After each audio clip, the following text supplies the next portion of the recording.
আপনারা ধরা মাংস খাই না, দিদিন বলছে চিকেনে বলে কি বলে ভাইরাস নাকি কি বেরিয়েছিল, তার জন্য 1 মাস ধরে মাংস খাইনি। তারপর দেখি সবাই খায়, আমরা বাদে। তারপরে 1 মাস পর চিকেন খাচ্ছি। আহ কি শান্তি।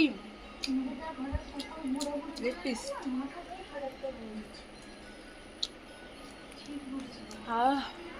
দারুণ। রসুন মাংসের সবথেকে ফেভারিট পার্ট আমার রসুন, যেটা নিয়ে আমাদের 2 বোনের মধ্যে ক্যাসেল লাগে। যদি 3টা রসুন থাকে আমি 2টা নেব, আর একটা দেবো। রুলস, ছোটদের বেশি দিতে হয়, মানুষ চাই না মানুষ।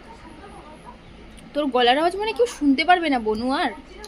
আমার গলার আওয়াজ আপনার না হয় মানে নাটক আছে, নাটক করে খেতে হবে ওকে, নাটক ছাড়া কোনো কথা নাই, খেতেও মানে